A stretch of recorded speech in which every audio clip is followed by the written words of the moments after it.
Então vamos lá, né? Começando aqui, a gente vai resolver o problema 2.3 do livro do Griffith, de Eletrodinâmica. E o problema 2.3 dizia o seguinte: encontre o campo elétrico a uma distância z acima de uma das extremidades de um segmento de linha reta L, figura 2.7. A figura lá do livro, né? Que a gente desenhou aqui. E ele continua, ó, I, que tem uma distribuição linear de carga uniforme, certo? De densidade lambda. Verifique se sua fórmula é coerente com o que seria de se esperar para o caso de Z muito maior do que L, tá bom? Então vamos lá, né? Primeiramente a gente vai analisar aqui, vamos olhar aqui para essa figura, a figura 2.7 lá do nosso livro, e vamos aqui pensar no que ele fala no início aqui do problema, né? Em que ele quer que a gente calcule o campo elétrico a uma distância Z acima de uma das extremidades de um segmento de linha reta L. Então, a gente vai ter nossa linha reta aqui, ó, certo? Que tem um comprimento L. E ele quer que a gente calcule o campo, né? Que está a uma distância Z acima de uma das extremidades. Então, na minha linha aqui, né? A gente tem aqui a extremidade. E eu vou considerar um ponto que vai ter uma distância Z dessa minha extremidade aqui, beleza? Ok, só que o que acontece?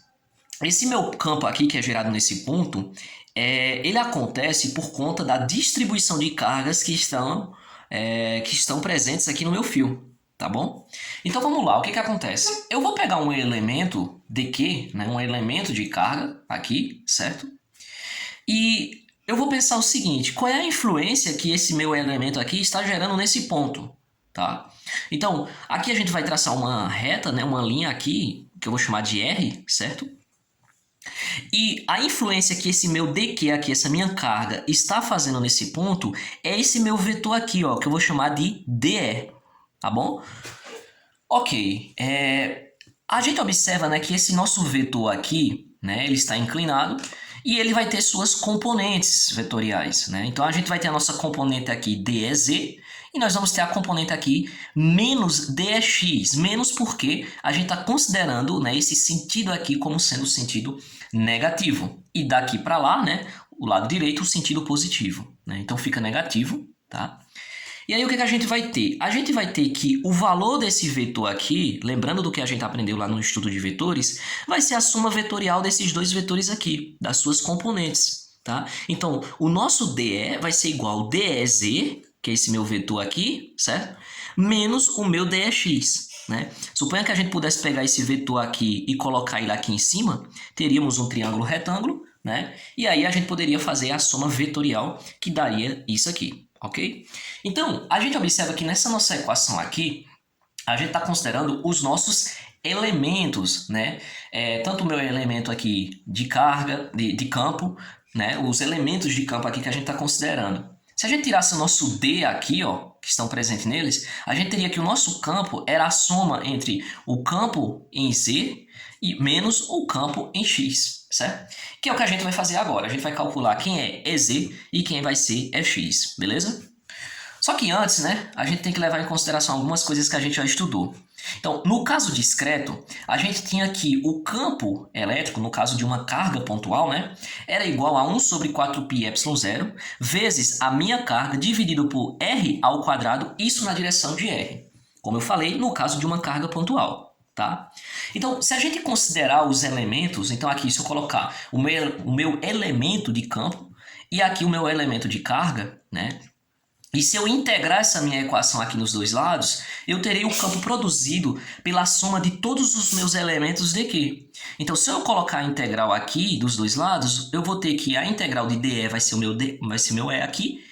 Isso aqui é igual à integral de quem? De 1 sobre 4πε0 dQ dividido por R ao quadrado, beleza? Então, o meu campo vai ser calculado por essa minha expressão aqui, tá certo? Beleza. O campo, né, como a gente viu, ele vai ser a componente EZ menos EX. Então, nós vamos começar, né, primeiramente por o meu EZ. Quem vai ser o meu EZ? Bom, o meu EZ a gente vai descobrir analisando o meu elemento de EZ, que a gente já fez aqui, né? Então, aqui, ó, o meu DEZ, que é isso aqui, quem vai ser ele? Bom, se a gente considerar isso aqui como um triângulo retângulo, a gente vai ver que o meu DEZ é o meu cateto adjacente. E o cosseno do meu ângulo θ é o meu cateto adjacente dividido pela hipotenusa, que é DE. Só que eu quero saber quem é o meu DEZ. Então, a minha hipotenusa vai passar para o outro lado da minha igualdade multiplicando o meu cosseno. Então, o meu DEZ vai ser isso aqui, ó. O meu DEZ vai ser igual ao módulo de DE vezes o cosseno do ângulo, certo? Se eu integrar dos dois lados da equação, eu vou ter quem? A integral de DEZ vai ser o meu EZ que eu quero encontrar. Então, o meu EZ vai ser igual à integral do módulo de DE vezes o cosseno do ângulo, certo? Só que o módulo de DE a gente já analisou aqui em cima, né? Ó, DE é igual a 1 sobre 4πε0, dq é r ao quadrado na direção de r. Só substituir na minha equação. Então, substituindo aqui no lugar do módulo de dr, eu tenho que EZ vai ser igual à integral de 1 sobre 4πε0 dq sobre r ao quadrado vezes o cosseno do ângulo, né? Isso na direção de r, beleza? Bom, o que eu tenho que fazer aqui? Eu tenho que descobrir quem é dq, eu tenho que descobrir quem é r e quem é o cosseno do meu ângulo aqui, certo? O meu dq, ele pode ser representado, que é o meu elemento de carga, ele pode ser representado como sendo a densidade, que é representado por lambda, vezes dx, certo? Que é o espaço onde estão as minhas cargas. Então, dq pode ser representado dessa forma, tá bom? Lembrando, né, somente lá daquela forma, sobre a densidade, a massa dividido pelo volume, a nossa massa aqui é a nossa carga, né, nosso elemento de carga, e o volume é onde as cargas estão presentes. Só que aí, como eu quero representar a minha carga em termos de densidade e do espaço onde elas estão, então eu posso representar dessa forma, tá bom? Beleza. O cosseno de θ, ele pode ser feito, né, a gente pode descobrir ele por meio desse triângulo aqui abaixo, já que aqui nós temos o ângulo θ, que é o mesmo ângulo que a gente tem para esse nosso triângulo aqui em cima, né? Ângulos opostos pelo vértice, né? Beleza, então, o cosseno do meu ângulo θ aqui vai ser quem? O cateto adjacente dividido por hipotenusa. Então, eu tenho aqui, ó, Z dividido por R. Cateto adjacente dividido por R. Só que quem vai ser R? Bom, o quadrado da hipotenusa é a soma do quadrado dos seus catetos. Então, R ao quadrado é igual a x ao quadrado mais e ao quadrado. Só que eu quero saber quem é R, passo para o outro lado da igualdade. Vai em forma de raiz, né? Então, eu tenho que R vai ser igual a x ao quadrado mais e ao quadrado. E a raiz eu posso representar como sendo elevado a 1 dividido por 2. Beleza? Então, aqui já descobri, né? Quem é meu dq, descobri quem é o cosseno do ângulo e descobri quem é R, beleza? Agora eu vou pegar esses meus valores aqui e vou substituir na minha equação. Então, substituindo, eu tenho que EZ vai ser igual a 1 sobre 4πε0 integral, tá? E aí no lugar de dq aqui eu tenho lambda dx, certo? Dividido por quem? No lugar do meu R aqui, eu tenho esse valor aqui que eu encontrei, né? X ao quadrado mais y ao quadrado elevado a 1 sobre 2. Então, x ao quadrado mais y ao quadrado elevado a 1 sobre 2. Só que esse R aqui está elevado ao quadrado, né? Então, eu coloquei aqui elevado ao quadrado também, beleza? Vezes quem? O cosseno de θ, só que o cosseno de θ é quem? É Z, né? Dividido por quem? Por R. E R a gente descobriu que é esse valor aqui, então eu coloquei essa expressão aqui também. Tá? Antes da gente passar para outra folha, a gente aqui tem 1 sobre, elevado a 1 sobre 2 elevado ao quadrado. Eu posso simplificar esse 2 com esse 2. E a gente vai ter x ao quadrado mais y ao quadrado elevado a 1, vezes x ao quadrado mais y ao quadrado elevado a 1 sobre 2. Multiplicação de potências de mesma base, repete a base e soma os expoentes. Quando eu tenho 1 mais 1 sobre 2, isso aqui vai dar 3 dividido por 2. Tá? Então, a nossa equação ficou dessa forma aqui, ó. EZ vai ser igual. Lambda e Z são constantes, então vai para fora da integral. Dividido por 4πε0, integral de 0 a L. Por quê? Porque é o comprimento do meu fio, né? O fio tinha L de comprimento, então vai ser de 0 a L. Dx dividido por x ao quadrado mais e ao quadrado elevado a 3 sobre 2. Beleza? Tá, aí pra gente descobrir, né, pra gente resolver essa minha integral, a gente vai usar o método da substituição, certo? Então, esse meu x aqui, eu vou chamar de z vezes a tangente de θ, certo? Vou substituir esse x por esse valor. E eu tenho que a derivada de x em relação a θ vai ser igual a quem? A z, certo? Porque z é uma constante. Então, vou derivar em relação a θ, né? Vezes a derivada da tangente, a secante ao quadrado de θ. E aqui eu repito o meu dθ, certo? Bom, agora eu só vou substituir. Então, o meu EZ vai ser igual a lambda vezes Z, dividido por 4πε0, integral de 0 a L. E aqui nós temos quem? A gente tinha o nosso dx. Só que quem é dx é Z vezes secante ao quadrado de θ dθ. Então, Z vezes secante ao quadrado de θ dθ, dividido por quem? Aqui o x ao quadrado mais z ao quadrado, né? Então no lugar do x eu vou colocar z vezes a tangente do ângulo, foi o que eu fiz aqui. Só que aqui eu já coloquei direto, né? Porque como o x estava ao quadrado, então eu coloquei z quadrado vezes a tangente ao quadrado, certo? Mais z ao quadrado. Isso tudo elevado a 3 sobre 2. Colocando em evidência, a gente tem aqui, né, z e z, né? Então, o que eu fiz aqui? Repeti o termo em cima. E aqui eu coloquei z ao quadrado, multiplicando por quem? Pela tangente ao quadrado mais 1, né? Se a gente fizer o chuveirinho aqui, a gente volta à expressão anterior. Só que aí o que a gente descobre? A gente descobriu que tangente ao quadrado de θ mais 1, isso aqui é a secante ao quadrado de θ. Então, eu vou substituir o nosso termo novamente. Então, repetir novamente aqui a integral de 0 a L. Repetir o termo acima, certo? Que estávamos. E aqui vai ser igual. Aqui a gente tem que prestar bem atenção, né? Não esquecer que esse termo aqui está elevado a 3 sobre 2. Então, z ao quadrado elevado a 3 sobre 2 vai ser quem? Esse 2 multiplica esse 3. Então, 2 vezes 3 é 6. 6 dividido por 2 vai dar 3. Então, aqui nós temos z elevado ao cubo. Vezes a mesma coisa para secante ao quadrado. Vai ficar secante ao cubo, certo? Isso aqui vai ser igual. Bom, a gente aqui já dá para ir simplificando, né? Esse z simplifica com esse z ao cubo, aqui embaixo fica z ao quadrado. Só que esse z ao quadrado eu posso simplificar com esse z aqui em cima. Então vai sobrar o z aqui, certo? Por isso que eu já coloquei z aqui, e z por ser uma constante vai para fora da integral. Beleza. Essa secante ao quadrado aqui eu simplifiquei com a secante ao cubo. E aí vai sobrar quem? Vai sobrar a secante aqui embaixo. Então nosso termo vai ficar 1 sobre a secante de θ dθ, certo? Beleza, só que 1 sobre a secante é o cosseno do meu ângulo. E a integral do cosseno é o seno. Então eu já coloquei direto aqui. Z vai ser igual a lambda dividido por 4πε0z. E aqui vai ser igual ao seno integrando de 0 a L, certo? Só que 0 a L é a nossa variação do eixo x. Então eu não posso fazer essa integração, né?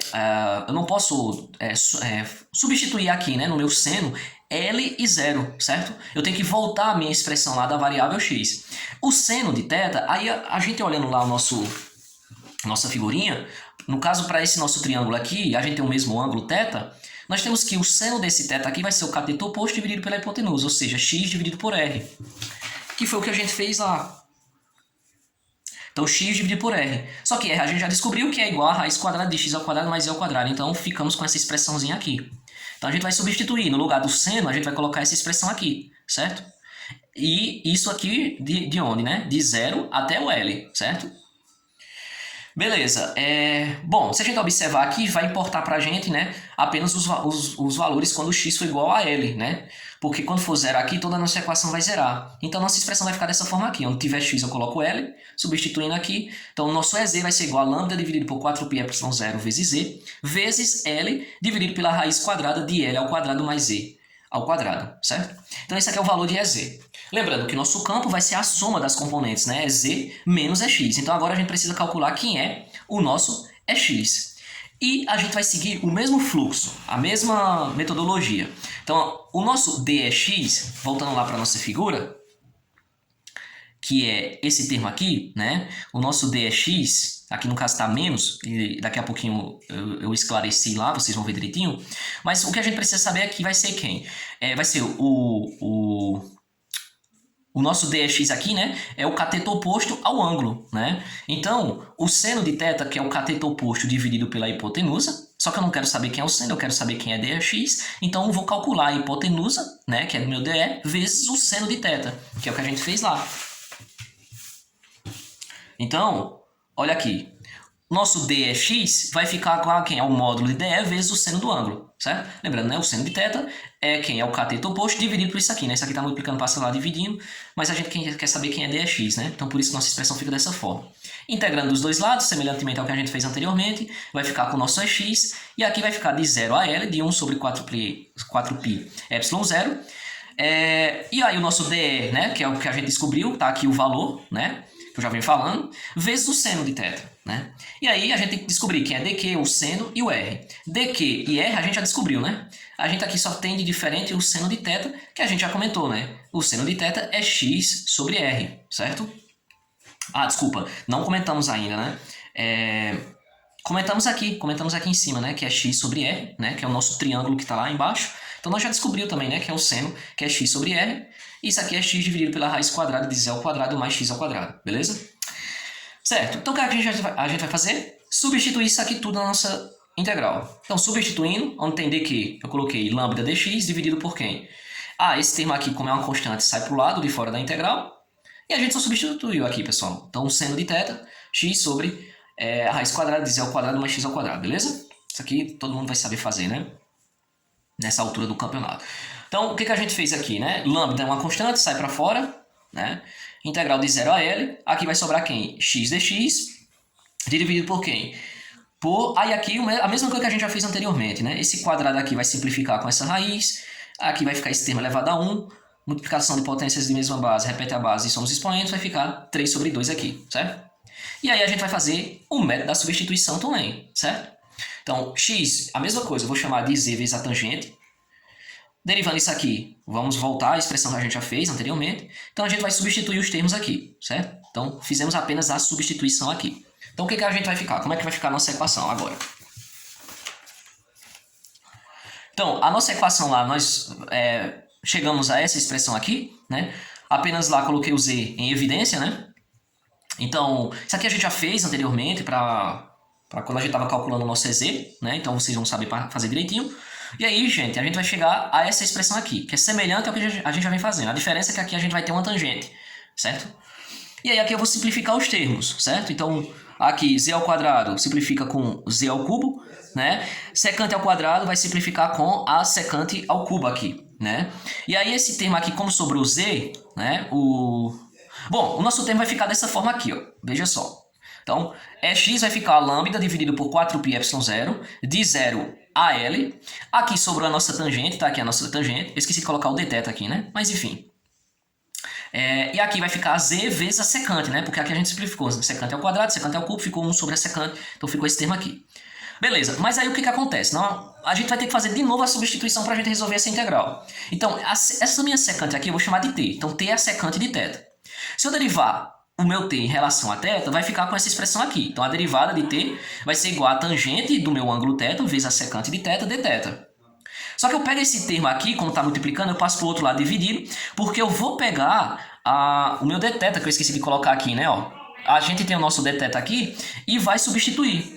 E aí, substituindo, vai ficar dt dividido pela tangente do ângulo vezes a secante, certo? Então, eu vou substituir o meu termo aqui, vai ser igual a x, vai ser igual a lambda dividido por 4πε0 da integral de 0 a L, certo? E aqui a gente vai substituir aqui a tangente do meu ângulo, θ, vai ficar a tangente dividido por quem? Por z vezes a secante vezes t, certo? Eu vou substituir pelo t aqui. E o meu dθ aqui, eu vou substituir por isso aqui, certo? Que eu descobri. Então, vai ficar dt dividido pela tangente do meu ângulo. Só que aqui no lugar da secante, eu vou colocar quem? Eu vou colocar o meu t, né? Porque t é a secante. Então, tá o t aqui, certo? E isso aqui vai ser igual a quem? A lambda dividido por quem? Por 4πε0. O meu z, como é uma constante, sai da integral. Então, sai da minha integral aqui, né? Por ser uma constante, vai para fora. Então, aqui vai ficar a integral de 0 a L. E aqui vai sobrar quem? T vezes t é t ao quadrado, então vai ficar 1 sobre t ao quadrado. E aqui sobra o meu dt, certo? Bom, se a gente fizer essa integral aqui, que é a integral de 1 sobre t ao quadrado, vai ficar quem? Menos 1 sobre t. Então, repetir esse termo aqui, tá aqui. E resolvendo essa minha integral aqui, vai ficar menos 1 sobre t, integral de 0 a L, certo? Beleza. Só que o nosso t, a gente viu lá em cima, né? A gente substituiu, é a nossa secante. Só que 1 sobre a secante é o cosseno, né? Aqui, como é negativo, fica menos o cosseno. Então, beleza. Aí, repetir esse termo aqui, certo? E isso aqui vai ser igual a quem? A menos o cosseno do ângulo, que varia de 0 a L, certo? Bom, só que a gente tem que voltar, né? A variável x, né? Porque a gente está fazendo em termos, né, de 0 a L, e 0 a L, a variável que nós temos ali é o nosso x, né? Que é onde está o nosso fio, certo? Então, o cosseno desse meu ângulo aqui, se a gente voltar lá para a nossa figurinha, né? O cosseno desse ângulo aqui vai ser quem? O cateto adjacente dividido por r, que é a hipotenusa. Então, que é, no caso aqui, a gente tem z dividido pela hipotenusa, que a gente já sabe que é r, que é a raiz quadrada de x ao quadrado mais y ao quadrado, beleza? Beleza, aí o que a gente faz? A gente só vai substituir, no lugar do cosseno, vai substituir aqui esse valor que a gente encontrou. Então, z dividido por x ao quadrado mais y ao quadrado, variando de 0 a L, certo? Então, Bom, esse aqui é o valor que a gente encontrou para o EX positivo. Só que a gente viu lá, né, que o nosso campo ele vai ser calculado, né? Aqui, ó, o valor que a gente quer encontrar é o menos EX, né? Porque o nosso vetor aqui está no sentido negativo, certo? Então, foi o que eu fiz aqui. No lugar de EX, eu quero saber quem é o meu menos EX. Então, se eu coloco um valor negativo, eu tenho que colocar do outro lado da equação. E aqui, como estava negativo, ficou positivo. Esse é o valor do meu menos EX, certo? Beleza. E aí, quando eu vou substituir o meu L aqui, onde está x, né? Então, aqui vai ficar z, L ao quadrado mais z ao quadrado. Eu já coloquei em evidência aqui, certo? Menos quem? O zero, né? Substituindo o zero aqui, então vai ficar zero no lugar do x, aí vai ficar z dividido por z ao quadrado, só que esse quadrado simplifica com a raiz e z dividido por z vai dar 1, né? Então, só que aí, como aqui, né, a regra da nossa integração aqui é esse valor de L menos o valor quando o x for z, aí fica menos aqui, certo? Portanto, o nosso E será o seguinte, né? Então, o nosso E é EZ menos EX. Então, tá aqui, substituir apenas os valores que a gente encontrou. Isso aqui é o valor de EX e isso aqui é o valor de EZ. Aqui nós temos dois termos iguais, colocando em evidência, tá aqui, certo? E aí eu repeti apenas esse termo e repeti apenas esse termo. Esse termo aqui está na direção de z e esse termo aqui está na direção de x, certo? Que é o nosso x, tá? Então, beleza, esse é o nosso valor do nosso campo. E aí ele pede lá, né, para a gente fazer quando o z for muito maior do que L. Bom, quando o z for muito maior do que L, né? Então a gente vai analisar aqui a nossa equação quando o z for muito maior do que L. Então, o nosso campo aqui vai ser igual a 1 sobre 4πε0, lambda z, certo? Repetir apenas o termo. E aí, quando o z é muito maior do que L, se esse valor aqui é muito maior do que L, suponha que esse valor seja próximo do infinito. Então, esse termo aqui ele não vai ter muita consideração. Então, a gente só vai ficar com o z ao quadrado. Só que aí vai sobrar z ao quadrado e a raiz. Então, corta a raiz com z ao quadrado, vai ficar quem? L sobre z na direção de z, certo? Mas esse z muito maior do que L, como eu falei, o L não vai importar, né? Então, z ao quadrado corta com a raiz aqui, fica z sobre z, só que z sobre z é 1, e 1 menos 1 vai dar 0, certo? E aí o que a gente vai ter é esse termo aqui, certo? E aí, esse lambda vezes L é a nossa carga, né? Nossa carga, certo? E aí a gente observa o seguinte, né? Que essa expressão aqui que a gente encontra, para quando o z é muito maior do que L, significa que o nosso fio vai se comportar como uma carga pontual, que foi o que eu coloquei aqui, né? Ó, para o número z muito longe do fio, vamos enxergar o fio como se fosse uma carga pontual produzindo o campo, beleza? Então, tá feita aí a nossa questão, né? Nosso problema 2.3.